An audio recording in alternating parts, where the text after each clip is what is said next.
Bueno, hemos visto las tres variantes de neoplasias mieloides que nos interesan: síndromes mieloides clásicos, síndromes mieloproliferativos crónicos, leucemias agudas mieloides. Si pasamos a la oncología linfoide, las neoplasias linfoides, habría primero que hacer una introducción que aclare terminología, conceptos y que explique un poco algunos aspectos diferenciales entre neoplasias mieloides y linfoides.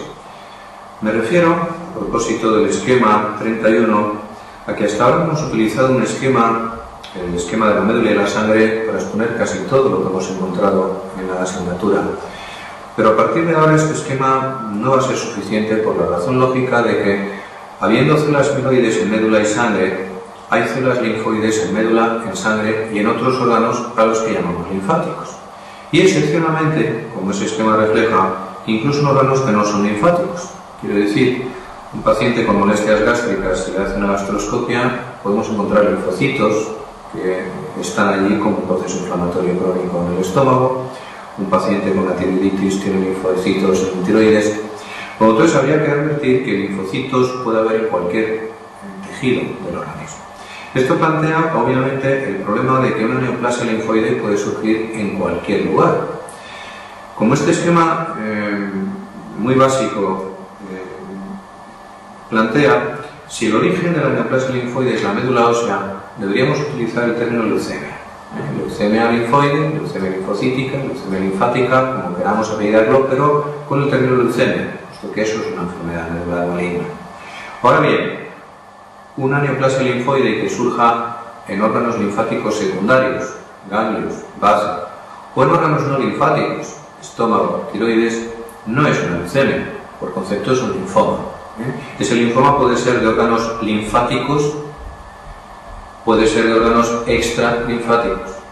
A su vez, dentro de los órganos linfáticos, ese linfoma puede ser ganglionar o puede ser extraganglionar, si se origina, por ejemplo, en el timo o en el bazo. Luego, la terminología se explica por sí sola.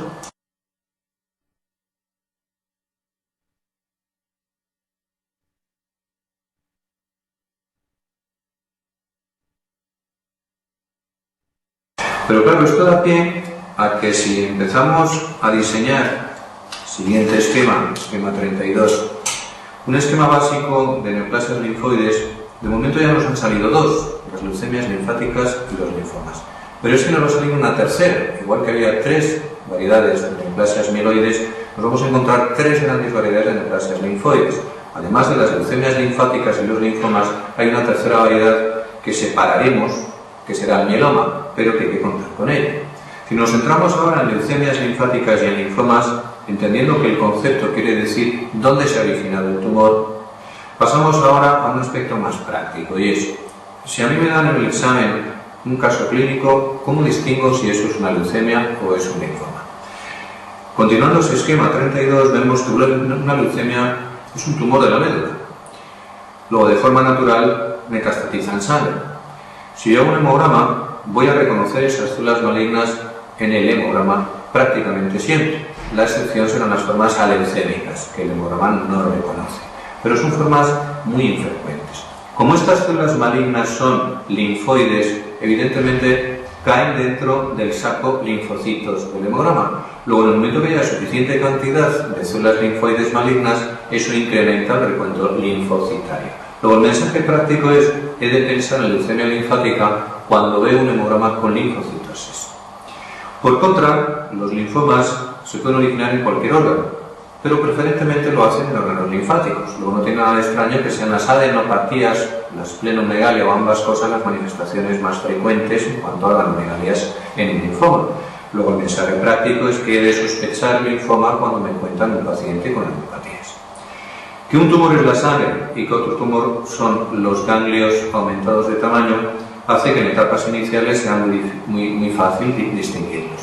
El problema es la evolución. Si volvemos al esquema, veremos que en la evolución de una leucemia se produce infiltración de órganos que incluyen los linfáticos, y por eso en las leucemias linfáticas puede haber adenopatías, puede haber esplenomegalia como un linfoma. Y para liar más las cosas, un linfoma también puede metastatizar en sangre. Luego, si yo hago un hemograma y hay células malignas del linfoma en sangre, ¿qué es lo que va a ocurrir? Pues pueden ocurrir, como expone este esquema, dos cosas. Una primera situación es que haya muchas metástasis en sangre. Si hay muchas metástasis, el hemograma las va a reconocer. Como estas metástasis, como estas células malignas son linfocitos, el hemograma tendrá linfocitosis. Luego será una situación parecida a la que aparece en la leucemia. Y por eso, clásicamente, a esta fase en la que un linfoma tiene linfocitosis tumoral en sangre, se le ha denominado fase leucémica o leucemización del linfoma. Aunque la forma más exacta de definir esta situación sería hablar de expresión sanguínea periférica del linfoma. La segunda situación, como expone el esquema, es que haya pocas metástasis de un linfoma en sangre. Eso haría que el hemograma no fuese capaz de reconocerlos. Pero en cualquier caso, si a mí me presentan un paciente con linfocitosis sanguínea, con adenopatías y con esplenomegalia, por esta información no sabría distinguir si estoy ante una leucemia o estoy ante un linfoma. Un comentario más sobre la expresión sanguínea periférica de linfomas. Ese concepto, debe quedar claro, es que un linfoma presenta células tumorales en el hemograma a través de linfocitosis sanguínea. Linfocitosis se entiende tumoral y se entiende maligna. Bien, el comentario que quiero hacer es que entre las muchas diferencias que hay entre el linfoma de Hodgkin y el resto de linfomas, los no hodgkinianos, el Hodgkin nunca presenta linfocitosis tumoral, a diferencia de los linfomas no Hodgkin que ocasionalmente pueden tener expresión sanguínea periférica. Advierto este hecho porque cuando acudamos más adelante a la pregunta 81, sabremos ya que tendremos que contestar.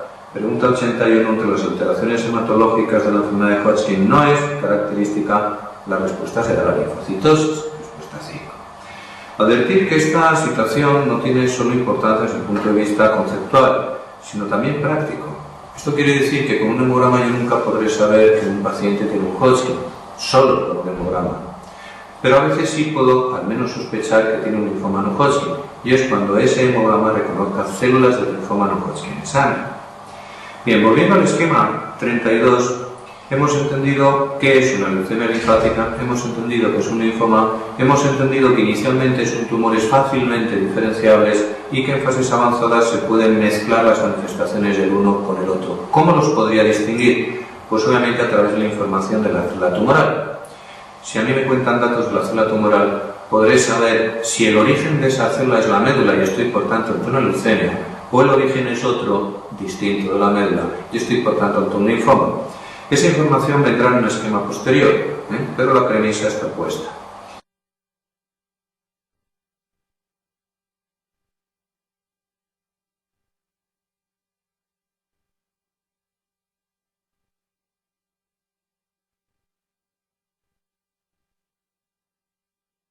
Que a las leucemias linfáticas las puedo clasificar en dos grandes grupos, resumiendo mucho, y a los linfomas también resumiendo mucho en otros dos.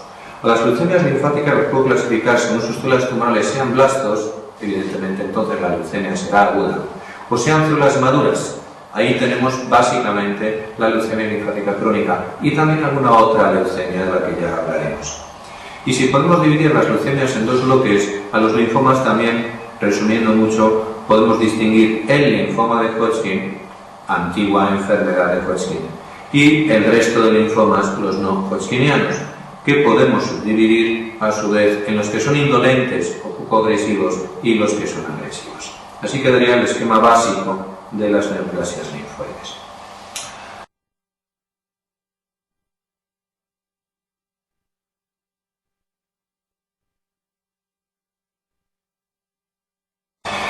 La información la vamos a limitar a las células B, puesto que la mayoría de las neoplasias linfoides que interesan de cara al MIR son neoplasias de células B, que además son las más frecuentes en nuestro medio de forma masiva. ¿Qué ocurre si miramos al microscopio la médula ósea normal? Pues que veremos, esquema 33, que todo deriva de células precursoras linfoides, que son los linfoblastos, que están madurando en la médula para convertirse en linfocitos maduros, que obviamente pueden salir ya a la sangre. Por eso, si yo miro al microscopio la sangre normal, lo único que voy a encontrar son linfocitos maduros. Estos linfocitos maduros han de ir a los órganos linfáticos secundarios, por ejemplo los ganglios, y a través de un contacto antigénico van a proseguir la maduración. En esa maduración va a haber cambios morfológicos que es interesante conocer para entender variantes de linfomas. Así sucede que cuando el linfocito maduro contacta con el antígeno en el ganglio u otros órganos secundarios, se activa. Se activa quiere decir dos cosas, una morfológica y otra funcional. La cuestión morfológica se refiere a que crece, y por eso a continuación en el esquema vamos a reconocer células grandes, los linfocitos grandes, que son los culpables de eso que llamamos linfomas de células grandes, que es la variante histológica más frecuente del linfoma. Se habla en plural, células grandes, porque hay dos vías de maduración, dos vías de activación. No vamos a entrar para resumir la cuestión de una forma más básica. Al ser células distintas, clásicamente los patólogos han nombrado de forma diferente. A una la han llamado centroblasto, con múltiples núcleos periféricos, a otra inmunoblasto. Esos nombres han quedado en clasificaciones de linfomas para recordar que hay linfomas de células grandes diferentes. En la actualidad se incluyen en una misma categoría los linfomas de células grandes, con lo que la cosa se simplifica y se facilita la comprensión. Vamos a ver algunas otras células que es interesante conocer, por ejemplo células pequeñas del núcleo hendido, que clásicamente se denominaron centrocitos. Vamos a ver células muy parecidas ya a la plasmática, la célula linfoplasmocitoide, y obviamente toda esta maduración va a terminar en la célula plasmática, en la célula final de la serie B. Independientemente de conocer algunos aspectos morfológicos que son necesarios y nombres para entender terminología de los linfomas, habría que recordar un aspecto funcional. El aspecto funcional es que, por supuesto, estas células serie B están sintetizando inmunoglobulinas. Pero una cosa es sintetizar inmunoglobulina y otra es segregarla a la sangre o las secreciones para que esta inmunoglobulina se comporte como un anticuerpo. En condición fisiológica sabemos que eso solo sucede con la célula plasmática. Por eso, entre la célula linfoplasmocitoide y la célula plasmática, este esquema lleva una especie de barrera que quiere hacernos recordar que hasta que la célula no madura lo suficiente para pasar la barrera y convertirse en plasmática, mantiene la inmunoglobulina que produce, y solo cuando se transforma en plasmática la echa, la segrega al exterior. Bueno, esta cuestión fisiológica es necesario comentarla para entender qué sucede con la malignización celular. Cuando una célula linfoide se maligniza, tiende a conservar este hecho funcional. Por eso, el mieloma, tumor de células plasmáticas, presenta paraproteína, inmunoglobulina segregada por el tumor prácticamente siempre. Ahora bien, el resto de neoplasias linfoides, lo habitual es que no tengan paraproteína. Lo habitual, hay excepciones, porque una neoplasia puede romper normas fisiológicas. Siguiente consideración. Este esquema recuerda que hasta la frontera de la célula plasmática, las células linfoides sintetizan fundamentalmente inmunoglobulina de clase M, mientras que la mayoría de las plasmáticas lo que hacen es sintetizar y segregar o IgG o IgA. Si trasladamos esto a la oncología, entenderemos por qué las neoplasias de células plasmáticas, es decir, el mieloma, son neoplasias que segregan IgG o IgA fundamentalmente. Por eso habría que advertir que el mieloma IgM es prácticamente inexistente. Por contra, si una neoplasia de células linfoides anteriores a la plasmática segrega inmunoglobulina, cosa infrecuente pero posible, esa inmunoglobulina será la IgM. Por eso, cuando nos metamos en el estudio de las enfermedades que tienen paraproteína que importan de cara al MIR, de entrada ya reconocemos que hay dos, que serán el mieloma múltiple y la macroglobulinemia de Waldenström. Pero desde este momento estamos viendo que son neoplasias de células distintas y con paraproteínas diferentes. Veremos en su momento que también tendrán una clínica y un tratamiento distintos. Como últimas matizaciones en esta introducción a neoplasias linfoides, habría que advertir que algunas células son capaces de tener más actividad proliferativa que otras, y por eso las neoplasias que surjan de esas células tendrán mayor agresividad. Es fácil recordar cuáles van a ser, porque serán aquellas que lleven el apellido blasto. El apellido blasto hay que recordar que en serie mieloide implica solo que la célula es inmadura. El apellido blasto en célula linfoide se aplica con dos significados distintos. Por una parte, que la célula es inmadura, y en ese término lo estamos utilizando en el linfoblasto, para advertir que esa es la célula inmadura de la serie.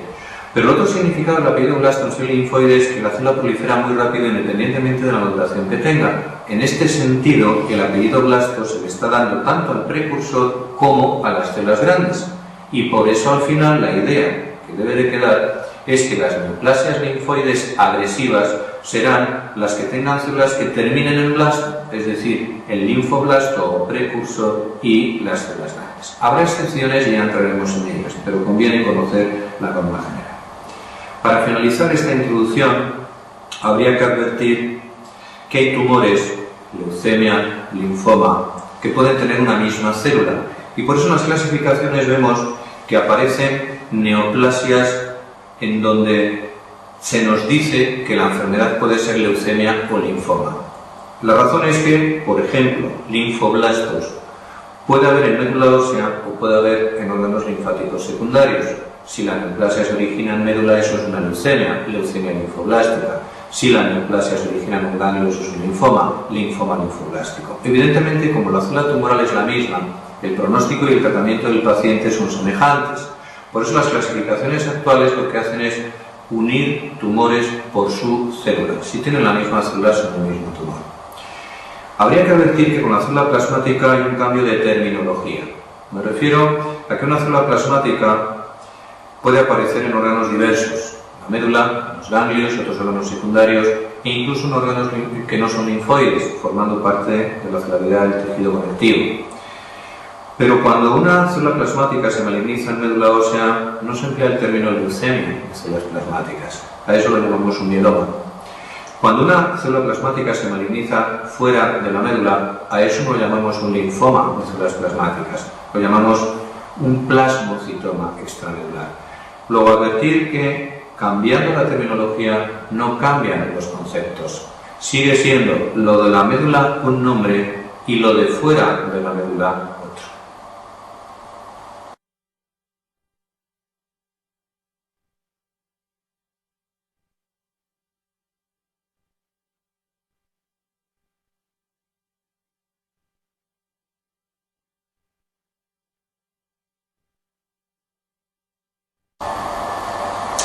Bueno, después de esta introducción sobre las neoplasias linfoides, empecemos a estudiarlas por separado.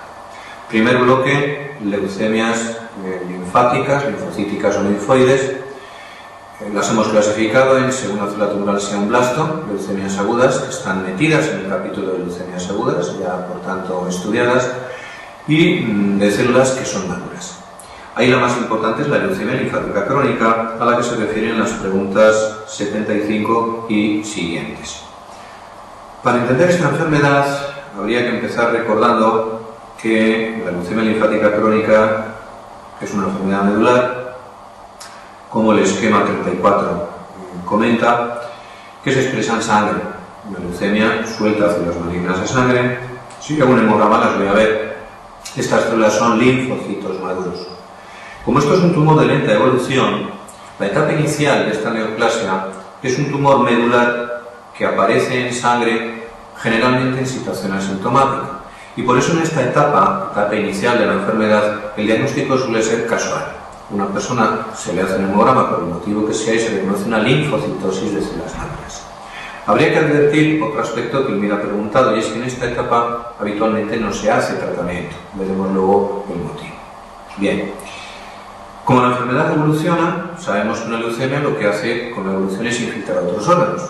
Luego entonces, volviendo al esquema, las metástasis de la leucemia infiltrarán órganos distintos de la médula, prioritariamente ganglios y bazo, adenopatías, esplenomegalia, pero también hígado. Por eso en una etapa más avanzada de la enfermedad, además de haber linfocitosis, va a haber organomegalias. Esas organomegalias se van a concentrar fundamentalmente en adenopatías, esplenomegalia y hepatomegalia. La etapa más avanzada de la enfermedad presenta mucho tumor en todas partes, pero la repercusión en la médula va a ser más grave.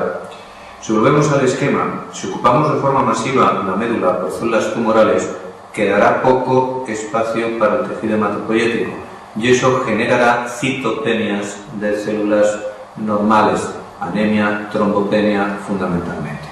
Bien, cuando acudimos a las preguntas, la pregunta 75 nos quiere recordar que la inmensa mayoría de las leucemias linfoides crónicas son de células B. La variante T existe, pero es absolutamente excepcional.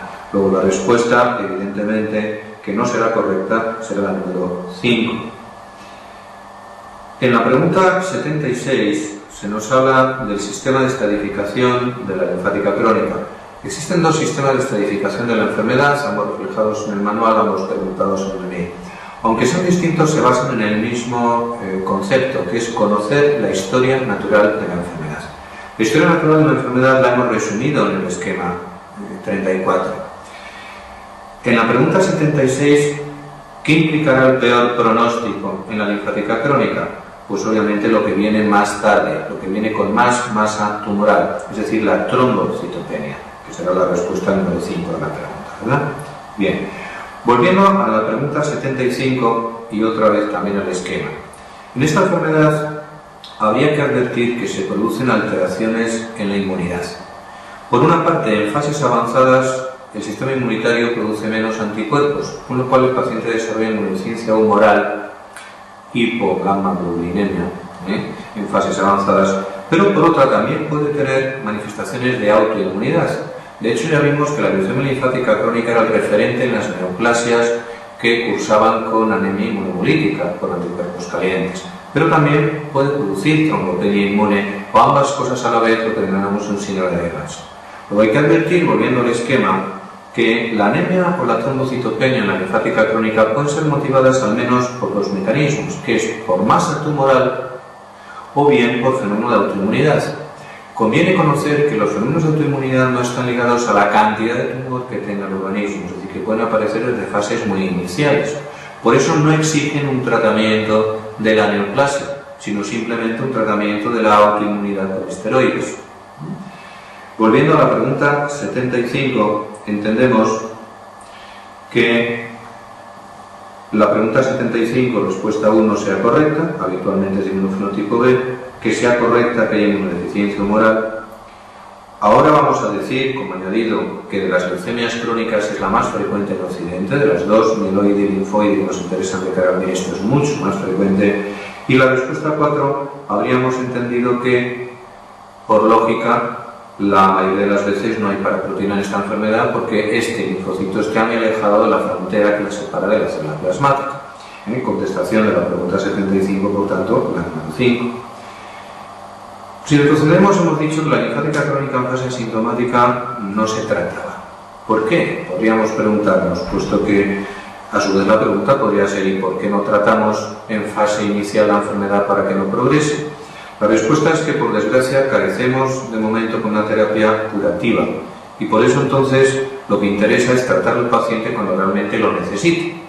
Entre los muchos fármacos, pregunta 77, que pueden plantearse para el tratamiento de la enfermedad, no es el araminoxi de citosina, respuesta 3, uno de ellos, fármaco que, por cierto, comentamos al hablar del tratamiento de las leucemias agudas. Conviene a su vez recordar, a propósito de esa pregunta, que la fludarabina, que aparece en la respuesta 5, podría ser una terapia de primera línea de la enfermedad.